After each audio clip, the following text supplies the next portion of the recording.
그 바울의 재판과 신문은요, 예루살렘 총독의 관저가 있는 가이사랴에서 이제 계속되는데요. 불신자들이나 믿음이 연약한 사람들은 매를 맞고 구금되고 재판받는 바울을 보면서 하나님이 계시지 않는 것처럼 말할 수 있잖아요. 하나님이 정말 바울과 함께 하신다면 바울이 저렇게 고난을 당하고 고생하고 매 맞고 구금당하고 그럴 수 있겠느냐, 이렇게 얘기할 수 있습니다. 그러나 하나님은 언제나 하나님의 백성들과 함께 하시는 분이잖아요. 하나님은 우리가 성공하고 육신적으로 평안할 때에만 함께 하시는 하나님이 아닙니다. 바울의 인생을 통하여서 우리가 알 수 있듯이 하나님은 1차, 2차, 3차 전도 지역에서 또 예루살렘과 가이사랴에서 바울이 고난받을 때에도 함께 하셨다라는 것들을 우리 이미 살펴봤습니다. 하나님께서는 로마법을 지키려는 천부장 루시아와 로마 총독 벨릭스와 베소를 통하여서 바울과 함께 하셨잖아요. 또한 하나님은 하나님의 말씀에 순종하는 바울의 양심 가운데 함께 하셨고, 로마에 가기를 소망하는 바울의 그 소망 가운데 하나님께서는 함께 하셨습니다. 지금까지 바울을 신문했던 천부장과 총독들은 바울에게서 그 어떤 죄목도 찾지 못했어요. 오늘 본문을 보면 바울은 이제 유대 땅에서 마지막으로 신문을 받게 되는데요.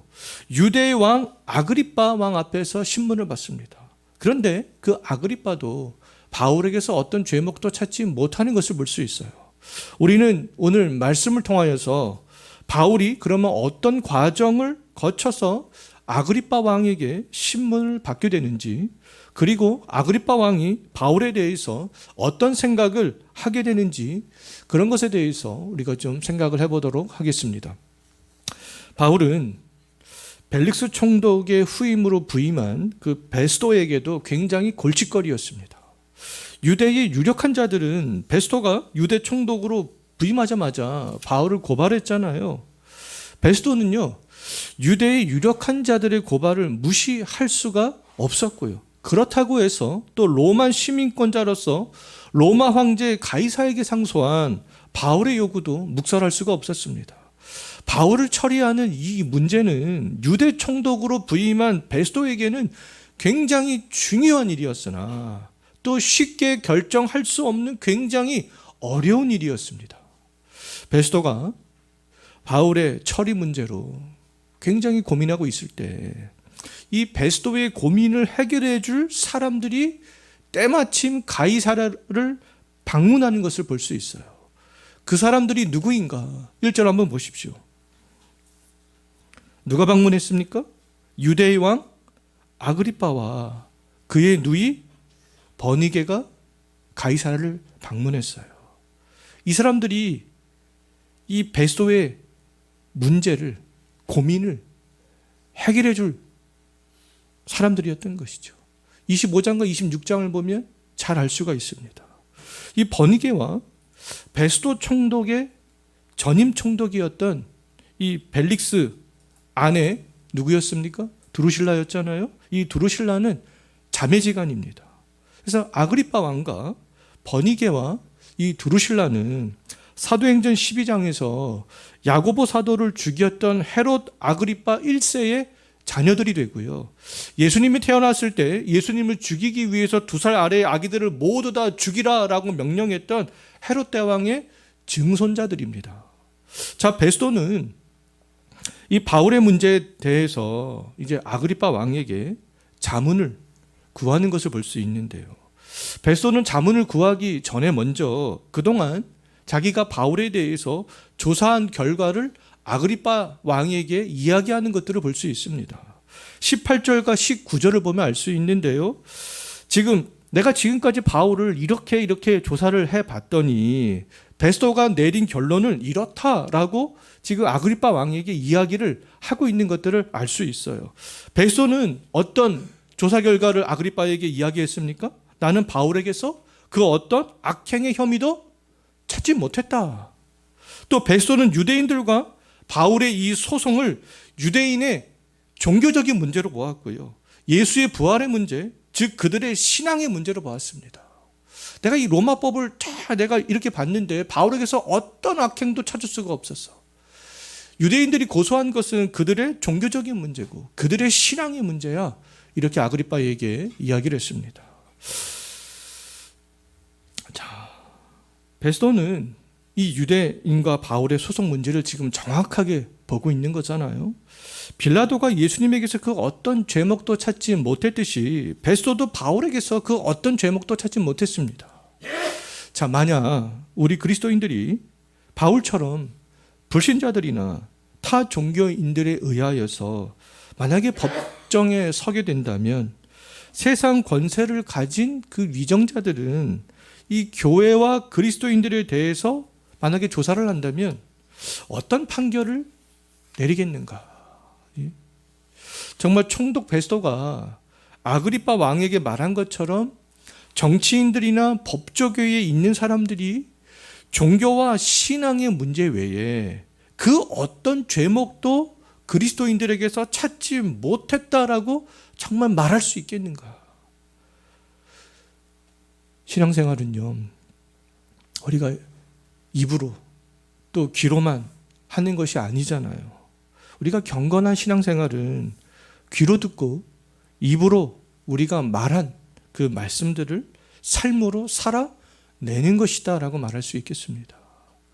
자, 그리스도인들이 이 신앙의 문제 외에 악행의 문제로 소송을 하고 소송을 당한다면 법정에서 그리스도인들의 죄목을 조목조목 찾아낼 수 만약에 있다면 우리 그리스도인들은 우리 인생을 돌아봐야 될 필요가 있습니다.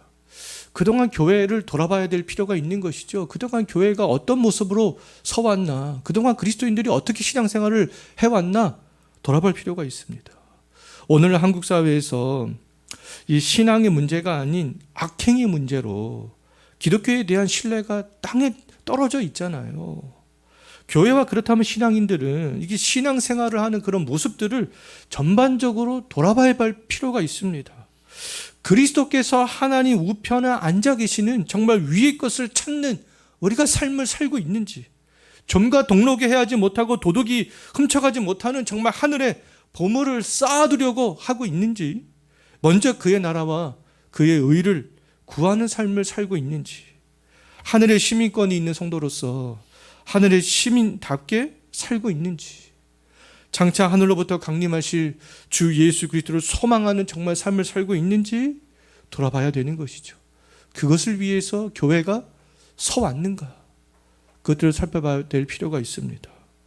유대 공예에서 천부장 루시아와 벨릭스 총독과 베스도 총독은 바울에게서 종교와 신앙의 문제 외에 그 어떤 죄목도 발견하지 못했잖아요.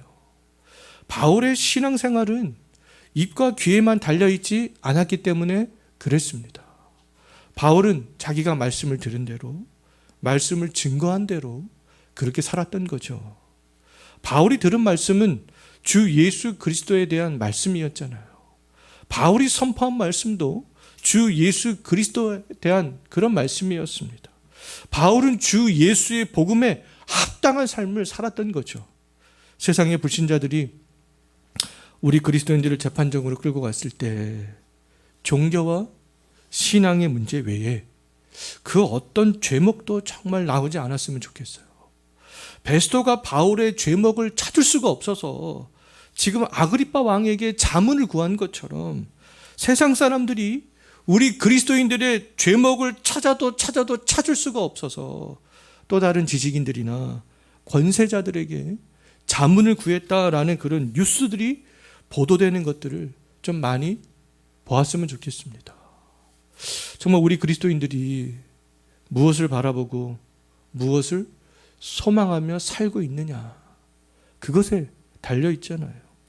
정말 진실로 광대하신 성부 하나님께 영광을 돌리고 십자가에서 보여주신 주 예수 그리스도에 대한 그 사랑에 정말 감사하고 우리 마음에 끊임없이 하늘에 대한 소망을 주시는 그 성령께 순종하며 살아가는 정말 우리 인생들이 되었으면 좋겠습니다. 자, 베스도가 아그리빠에게 자문을 구함으로 바울은 또다시 이제 아그리빠 왕 앞에서 이제 신문을 받게 되는 것을 볼 수 있어요. 2년이 넘는 기간 동안 바울은 계속 재판을 받았습니다. 그럼에도 바울은 지치지 않았잖아요. 오히려 그의 심령 가운데는 주께서 주시는 새로운 에너지들이 생성되고 있었어요. 또다시 신문을 받기 위하여서 아그리파 앞에 선 바울의 말을 보면 알 수 있습니다. 바울이 아그리파 왕 앞에서 어떤 말을 했는가 2절 한번 보십시오. 바울은 유대 최고의 권력자인 아그리파 왕 앞에서 재판을 받게 된 것을 어떻게 생각했습니까? 다행으로 생각했잖아요. 나는 당신에게 지금 재판을 받게 된 것, 신문을 받게 된 것은 나는 참으로 다행으로 생각합니다. 이렇게 이야기를 했습니다. 그럼 바울이 아그리파 왕 앞에서 재판을 받게 된 것을 다행으로 그럼 생각한 이유는 뭐냐? 라고 했을 때 그 이유에 대해서 3절에서 밝히고 있잖아요. 유대 왕 아그리파가 유대의 풍속과 문제를 다 알고 있기 때문에 그렇습니다. 바울은 유대의 최고 권력자인 아그리파 왕이 자신의 재판에 대해서 이제 종지부를 찍어줄 수 있을 것으로 그렇게 생각을 했던 거죠. 아그리파 왕은 예루살렘에서 바울을 고소했던 대제사장들을 비롯한 공회원들과는 다르게 이 로마의 눈치를 또 볼 수밖에 없는 그런 사람이었습니다. 이 로마 황제의 승인이 있어야 왕의 직분이 유지가 되기 때문에 그런데요. 아그리파 왕은 이 로마 황제 글라우디어에게 성전과 대제사장을 임명할 수 있는 그런 임명권을, 그러한 권한을 부여받았고요. 유대 땅을 관할할 수 있는 통치권을 이 로마 황제에게 부여받았던 것이죠. 승인을 받았던 겁니다. 바울은 이 유대의 풍속과 그런 유대인의 문제를 잘 알고 있을 뿐만 아니라 이 로마의 눈치도 봐야 하는 아그리파 왕이 정말 정당하게 자신을 재판해 줄 것으로 그렇게 기대했던 거죠. 때문에 바울은 이 아그리파 왕 앞에서 변호를 자기가 하게 된 것들을, 신문을 받게 된 것들을 정말 나는 다행으로 생각합니다 라고 그렇게 이야기를 했던 거예요. 이 영어 성경을 보게 되면 이 다행이라는 말을 어떻게 이야기를 하고 있냐면 그것을 행복으로 또는 행운으로 그렇게 번역을 하고 있습니다. 베스도가 바울에 대한 문제를 처리하지 못하고 있을 때 아그리파 왕이 총독 베스도가 있는 가이사라에 온 것은요, 그럼 바울에게는 다행이었던 것이죠. 아그리파 왕이 가이사라에 온 것은 바울에게는 행복이었고 행운이었다라는 것입니다. 하늘이 무너져도 솟아날 구멍이 있다는 그런 속담이 있듯이 아그리파 왕의 방문은요, 바울에게는 하나님의 특별한 섭리였습니다. 바울은 일상에 정해진 그런 크로노스의 시간에 있었지만 아그리파 왕 앞에서 신문을 받게 되는 그 순간은 하나님의 특별한 은혜의 시간이 카이로스의 시간이기도 했던 것이죠. 바울은 최악의 순간이 연속되는 가운데서도 하나님이 함께 하시는 그런 은혜의 시간들을 지금 경험하고 있는 것입니다. 불신자들은 바울이 아그리파 왕 앞에 선 것을 복이라고 생각하겠어요? 행운이라고 생각하겠습니까? 다행이라고 생각하겠어요? 그렇지 않겠죠. 또다시 신문이 시작되는구나. 저 인생 정말 불쌍하다. 예? 어떻게 저렇게 고난의 연속일까? 그들은 그렇게 말할 수 있습니다. 이러한 사람들은 그럼 예수님께서 산상수훈을 통해서 말씀하신 팔복 있잖아요. 그런 팔복에 대해서 복으로 생각하지 않겠죠? 심령이 가난한 것, 애통하는 것, 온유한 것, 의에 줄이고 목마른 것, 긍휼히 여기는 것, 마음이 청결한 것, 화평케 하는 것, 그것을 예수님께서는 복이라고 말씀하고 있습니다. 근데 그들은 이런 것들을 복이라고 보겠어요? 그렇지 않겠죠? 아그리파 왕 앞에 선 바울은 근데 절망하지 않았어요. 오히려 다행이다. 나는 지금 복을 받고 있는 거야. 나에게는 행운이 찾아왔어. 지금 그렇게 생각을 하고 있는 거잖아요. 바울이 이렇게 다행으로 생각한 것과 예수님께서 산상수훈에서 말씀하신 팔복이 복이 될 수 있는 이유는 무엇 때문이겠습니까? 하나님의 은혜가 임하는 그런 시간, 하나님의 은혜가 임하는 통로가 열려졌기 때문에 그렇습니다. 하나님의 뜻과 계획이 이루어지는 통로가 되기 때문에 그런 것이죠. 이 가난한 심령을 통하여서 하나님의 복이 임하듯이 애통해야 하는 그런 심령을 통하여서 하나님께서 주시고자 하시는 그런 복이 임하듯이 바울을 신문하는 아그리빠 그 왕은요, 바울에게 하나님의 복이 임하게 하는 그런 통로가 되었습니다. 바울이 아그리빠 왕 앞에서 신문을 받게 된 것은 바울이 소망한 대로 이제 로마로 갈 수 있는 그런 최종 관문이었기 때문에 그렇습니다. 곧 하나님의 은혜가 임하는 시간이었어요. 이제 유대 최고의 권력자인 아그리빠의 결정에 의하여서 이제 로마로 가는 길이 이제 곧 열리게 되는데 어찌 아그리빠 앞에 선 것이 다행이 아니라고 말할 수 있겠어요? 그것이 바울의 소망인데요. 아그리빠 앞에 선 바울은 또다시 이제 힘차게 자신에 대해서 아그리빠 앞에서 변화하는 것들을 볼 수 있습니다. 이제 바울은 아그리빠 왕 앞에서 이제 두 가지를 강조하면서 변화하는 것들을 볼 수 있는데요. 첫 번째는 전능하신 하나님의 약속을 강조하면서 자기를 변화하는 것들을 볼 수 있습니다. 유대인들은 조상 때부터 메시아를 약속을 받았고 특히 바리새인들은 부활에 대한 소망도 있었잖아요. 바울은 하나님이 조상들에게 약속한 그대로 메시아인 예수 그리스도와 부활을 증거했던 거죠. 바울은 전능하신 정말 하나님이라면 능히 죽은 자도 살릴 수 있다라는 것들을 증거하면서 변호했어요. 유대민족은 말로는 전능하신 하나님의 능력과 하나님의 약속하신 메시아를 우리는 기다린다. 그들은 말로는 그렇게 이야기했잖아요. 하나님은 전능하셔. 우리는 하나님께서 약속한 메시아를 우리는 기다리고 있어. 그들은 말은 그렇게 했지만 그들이 보여지는 삶에서는 그 전능하신 하나님을 믿지도 않았고요.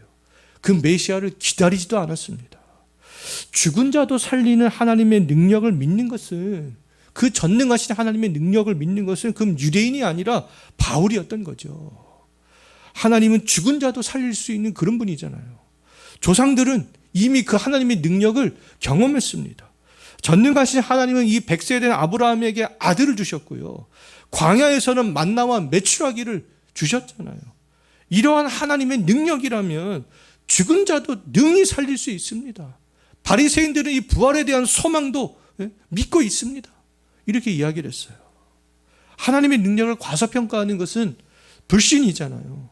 우리가 믿는 하나님은 약속하신 것을 반드시 이루시는 분이고 약속하신 것을 이루시기 위하여서 하나님의 그런 전능하신 능력을 보여주시는 분이라는 거죠. 바울은 아그리빠 앞에서 하나님의 약속과 이런 능력을 부각시키면서 자신을 변호했던 것이죠. 아그리빠는 이러한 유대인의 풍속과 유대인의 이러한 문제들을 이미 다 알고 있었던 그런 사람들이었잖아요. 그래서 내가 뭐 잘못한 것이 있습니까? 구약에서 말씀하신 그대로 나는 하나님의 전능하신 그 하나님의 그 약속의 말씀에 근거해서 내가 이렇게 말씀을 증거하면서 살았는데 내가 뭐 잘못된 것이 있습니까? 이렇게 변호했던 거죠. 자, 두 번째로 바울은요 또 아그리빠 왕 앞에서 변호하는데 이제는 자신의 경험, 자신의 변화된 삶, 그거를 통하여서 변화하는 것을 볼 수 있어요. 바울은 한때 자신도 죽은 자를 살리는 전능하신 하나님을 믿지 못했기 때문에 예수의 이름을 나는 대적할 수밖에 없었다. 그렇게 이야기합니다. 바울은 현재 자신을 고소한 유대인들처럼 나도 과거에는 정말 다양한 방법으로 성도들을 나는 박해하는 삶을 살았다. 이렇게 밝혔어요. 성도들을 박해를 하던 자신이 그런데 하나님의 능력으로 부활하신 예수 그리스도를 만난 것도 밝혔습니다. 이 변화되어지는 그런 과정도 이야기를 했던 것이죠. 부활하신 예수 그리스도께로부터 예수 그리스도의 그런 종과 나는 증인의 사명을 받았어. 나는 예수님의 종의 사명을 받았어. 예? 나는 그 사명대로 나는 사역을 했을 뿐이야. 이렇게 밝혔습니다. 이전에는 그리스도인들을 박해하기 위해서 대제사장들에게 권한을 위임을 받았었다면 이제는 부활하신 예수 그리스도를 증언하기 위해서 그 부활하신 예수님께로부터 나는 그 권한을 나는 지금 위임받았다. 그런 것들을 변호했습니다. 그래서 바울의 죄라면, 나의 죄라면 구약의 선지자들과 모세가 말한 대로 주 예수 그리스도의 고난과 죽음과 부활에 대해서 이스라엘과 이방인들에게 나는 증거한 것 밖에 없습니다. 모세도 그렇게 얘기했고 구약의 선지자들도 장차 오실 메시아에 대해서 그렇게 이야기를 하지 않았습니까? 나는 구약에서 말씀하고 있는 그대로 그것들을 전한 것밖에 없습니다. 그렇게 이야기했던 거죠. 자신의 경험을 토대로. 바울은 천부장 루시아의 영내에서, 예루살렘 공회에서, 벨릭스 총독 앞에서 더들로와 논쟁할 때에도 베스도 총독과 아그리파 왕 앞에서도 다 동일했습니다. 복음에 합당한 삶을 살았던 이 바울은 변호할 기회를 얻었을 때요, 주 예수 그리스도를 증거했잖아요. 불신 권력자 앞에서 복음을 증거하면 더 위험에 처해질 것처럼 보이지만 실제로 그렇지 않았잖아요.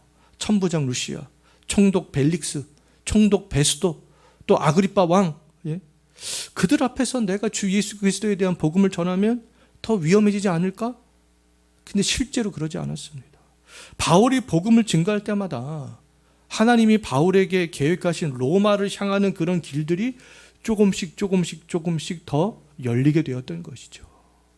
하나님께서 주 예수 그리스도를 통해서 우리를 구원해 주신 그 이유는 하나님의 거룩한 백성으로 삼기 위해서 그렇습니다. 하나님은 그 구원의 백성을 향해서 내가 거룩하니 너희도 거룩하라 말씀하셨잖아요. 예수님께서도 너희 아버지의 온전하신 같이 너희도 온전하라 말씀하셨습니다. 그리고 모든 민족을 제자 삼아 아버지와 아들과 성령의 이름으로 세례를 베풀고 주께서 말씀하신 말씀들을 가르쳐 지키게 하라라는 명령도 주셨어요. 복음으로 변화된 바울의 인생의 목표는 지금까지 이 두 가지에 있었습니다. 하나님의 백성답게 거룩하게 사는 것, 부활의 증인이 되는 것. 우리가 구원의 백성답게 거룩하고 온전하게 될 수 있는 방법, 주님께서 말씀하신 대로요, 삼위의 하나님의 이름으로 세례를 베풀고 그들에게 주의 말씀을 가르칠 수 있는 그런 방법은 바울처럼 먼저 주 예수 그리스도 중심으로 살아가는 거죠. 우리가 들은 말씀대로 살고 우리가 입으로 내뱉은 그런 말씀대로 사는 것입니다. 그러면 그 이름 앞에서, 주 예수의 이름 앞에서 담대해지는 거죠. 성령께서는 우리들이 쉬지 않고 또 그런 삶을 살고 그런 일들을 할 수 있도록 꺼지지 않는 소망의 불들을 지금도 우리에게 계속 주시고 있잖아요. 새로운 심령이, 새로운 피조물이 된 우리에게 계속해서 주시고 있습니다. 우리가 돈과 명예 앞에서 담대하게 되는 것을 원하기 전에 주 예수 그리스도의 이름 앞에서 담대해지기를 소망해야 되지 않겠어요? 그리고 예수의 이름 때문에 받는 고난을 바울처럼 때로는 정말 다행으로, 복으로, 행운으로 여길 수 있는 그런 믿음들이 우리에게 있어야 되지 않겠습니까? 돈과 명예 등 보이는 것과 보이지 않는 모든 만물이 주님으로부터 말미암고 다 그 모든 것들이 다 주를 위하여서 창조되었다, 이렇게 말씀하고 있잖아요. 주님께로부터 나온 모든 만물이 결국에는 다시 다 주님께로 돌아간다, 이렇게 말씀하고 있습니다. 자, 이런 바울의 변호를 듣고 베스도는요, 그 내용들을 이해할 수가 없었습니다. 왜요? 그 유대 종교에 대한 어떤 하나님의 전능하심과 약속에 대한 그런 기본적인 지식이 어떻게 보면 없었기 때문에 바울이 이렇게 쭉 변화한 내용들을 쭉 들었는데 그런 것들을 다 이해를 할 수가 없었던 것이죠. 바울의 변호를 들은 그런 베스도가 어떤 반응을 보였는지 24절 한번 보십시오. 바울이 말하는 것들을 이해할 수가 없었던 베스도가 어떤 반응을 보입니까? 바울의 많은 학문이 바울을 미치게 하는구나, 그런 반응을 보이잖아요. 지금도 어떤 분들은 교회 오면 설교 말씀이 들리지가 않는다. 뭐 성경 이야기를 해도 그것이 무슨 말인지 모르겠다. 하나님에 대한 기본적인 지식들이 없기 때문에, 믿음들이 없기 때문에 그렇습니다. 그것은 당연한 거예요. 베스도 역시 당연한 반응을 보였던 거죠. 전혀 그것들을 이해할 수도 믿을 수도 없는 이야기였기 때문에 그렇습니다. 로마 총독 베스도에게 하나님의 약속과 죽은 자를 살리는 이 하나님의 능력과 이 선지자와 모세의 그런 글들과 부활하신 예수님 때문에 인생이 변한 바울의 이러한 경험은 굉장히 어려운 이야기였습니다. 들리지도 않고 이해할 수도 없고. 반면 바울의 모든 변호를 이 유대 왕 아그리빠는 이해할 수 있었어요. 그 유대 그런 종교를 믿고 있었기 때문에. 그럼 이 아그리빠는 바울의 변호를 듣고 어떤 반응을 보였는가? 28절 한번 보십시오. 어떤 반응을 보였습니까? 네가 적은 말로 나를 그리스도인이 되게 하려느냐? 네가 지금 나에게 전도하는 거야?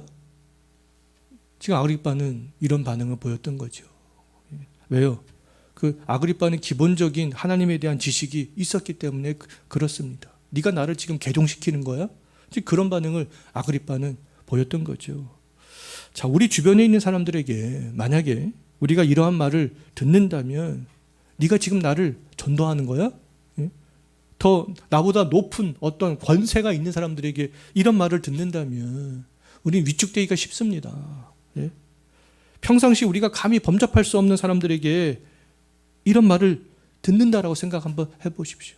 평상시에 바울은 아그리빠 왕 같은 사람에게 범접할 수 없었던 사람이었잖아요. 근데 그러한 사람들에게 네가 지금 나를 전도하는 거야? 만약에 이런 말을 듣는다면 그 위세에 눌려서 아무 말도 못할 거예요. 그런데 바울은 그렇지 않았습니다. 바울은 아그리빠가 그런 얘기를 했지만 그럼에도 불구하고 한 걸음 더 나가는 것을 볼 수 있어요. 왕의 이런 위세에 눌리지 않았던 바울이 어떤 말을 하는가? 29절 보십시오. 바울은 조금 더 강하게 그 아그리빠에게 이야기하는 것들을 볼 수 있습니다. 내가 뭐라고 말합니까? 결박되어져 있는 것 외에는 당신도 여기 있는 모든 사람도 나와 같이 되었으면 좋겠습니다. 나처럼 예수님을 믿는 사람이 되었으면 좋겠습니다. 그렇게 변화되었으면 좋겠습니다. 그렇게 이야기하잖아요. 아그리빠에게 그리스도인이 되기를 나처럼 변화되어서 그리스도인이 되었으면 좋겠습니다. 그렇게 더 한 걸음 나아가서 권면하고 있는 것들을 볼 수 있습니다. 자, 베스도와 아그리빠는 복음을 받아들이지 않고 거절하고 바울을 미친 사람 취급했지만 그들의 공통점이 있었습니다. 그 공통점은 뭐냐면 바울에게서 어떤 죄목도 찾지 못한 것이죠. 아그리빠 왕과 베스도 총독과 아그리빠의 누이 버니게와 함께 있던 모든 사람들이 바울에 대해서 어떤 결정을 내리는지 이제 30절, 31절, 32절을 보면 알 수 있는데요. 그 자리에는 아그리빠 왕도 있었고 누이 버니게도 있었고 베스도도 있었고 그 외에 다른 사람들도 있었습니다. 유대의 유력한 자들은 그 자리에 다 모여 있었어요. 근데 그들이 바울에 대해서 어떻게 이야기를 합니까? 바울이 사형이나 결박을 당한 행위가 전혀 없구나. 거기 모여있는 사람들이 다 그렇게 결정했어요. 우리가 조사해보니 들어보니 바울은 사형당할 만한 그런 죄가 없는데, 결박당할 만한 죄가 없는데, 다 모여있던 사람들이 다 그런 결정 내리잖아요. 더 나아가 아그리빠는 베스도 총독에게 만일 바울이 가이사에게 상소하지 않았다면 석방도 가능하다. 왜 베스도 총독에게 이 바울이 가이사에게 상소했을까? 가이사에게 상소하지 않았다면 이 바울을 무죄 석방도 할 수 있었는데 아그리빠는 지금 그렇게 생각을 하고 있잖아요. 이 유대인의 왕 아그리빠는요, 바울이 그러면 유대인의 법으로도 무죄라는 것을 지금 증명해 주고 있는 거예요. 지금 베스도는 로마법을 따를 때 바울이 무죄인데 이미 증명했잖아요. 근데 이 아그리빠는 이거 유대인의 법을 따를 때에도 바울은 무죄인데 지금 그렇게 증명해주고 있는 것이죠. 자, 아그리빠가 이렇게 얘기를 했을 때 그럼 베스토 총독은요, 아그리빠 왕의 그런 말과 결정을 듣고 기뻤겠죠. 야, 이제 알턴니가 하나 빠지는구나. 이 골칫거리를 드디어 해결하는구나. 왜요? 그동안 유대인들과 로마 시민권자인 바울 사이에서 지금 베스토가 결정하지 못했잖아요. 죄가 없는데 유대인들의 눈치를 보느라고 무죄 석방할 수도 없었고, 지금 바울과 유대인들 사이에 계속 끼어가지고 어떤 결정도 하지 못했지만 이 유대의 왕 아그리빠의 결정으로 이제 드디어 그냥 편하게 이 로마 시민권자인 바울을 로마로 보낼 수 있게 되었구나, 호송할 수 있게 되었구나, 그렇게 생각했던 것이죠. 이 바울을 고소하고 죽이려는 유대인의 불만을 이제 유대인의 왕의 결정으로 잠재울 수 있었습니다. 야, 너희 왕이 그렇게 결정했지 않느냐, 너희 왕이 이렇게 얘기를 했어, 나에겐 책임이 없어. 이제 빠져나갈 구멍들을 이 베스토는 이제 찾았던 거죠. 자, 바울을 거짓 고소한 아시아에서 온 유대인들과 공회원들과 천부장 루시아와 총독 벨릭스와 베스토와 유대인의 왕 아그리빠는 바울과 예수 그리스도의 복음에 대해서 호의적인 사람들이 다 아니었지만 바울이 로마로 갈 수 있는 길을 열어주는데 일조했던 그런 사람들이었습니다. 바울을 통해서 하나님의 계획이 이루어질 수 있도록 합력했던 사람들이었던 거죠. 하나님을 사랑하는 자 곧 그의 뜻대로 부르심을 입은 자들에게는 모든 것이 다 합력하여 선이 이루어진다. 그 모든 사람들이 하나님의 뜻을 바울을 통해서 뜻이 이루어지게 하는 합력자들, 협력자들이었던 거죠. 자, 우리 주변에 있는 그 악인들, 기독교에 호의적이지 않는 사람들일지라도 우리를 통해서 하나님의 뜻이 이루어지게 하는 협력자의 역할을 하고 있을 수 있다라는 거잖아요. 지금도 그들의 악행을 통하여서 하나님의 뜻은 이루어지고 있다라는 것들을 정말 우리가 믿고 어느 순간에나 정말 하나님의 그런 주권을 믿고 의지하고 살아갈 수 있었으면 좋겠습니다. 자, 이제 말씀을 정리하고 마치겠는데요. 바울은 입과 귀로만 복음을 말하고 듣지 않았잖아요. 삶으로 살았기 때문에 바울을 신문했던 모든 사람들이 바울에게서 그 어떤 죄목도 다 찾지 못했습니다. 바울은 아그리빠 왕 앞에 선 것을 다행으로, 복으로, 행운으로 생각했어요. 그들에게 복음을 증거할 수 있는 그런 기회가 되었고 로마로 갈 수 있는 길이 열렸기 때문에 그렇습니다.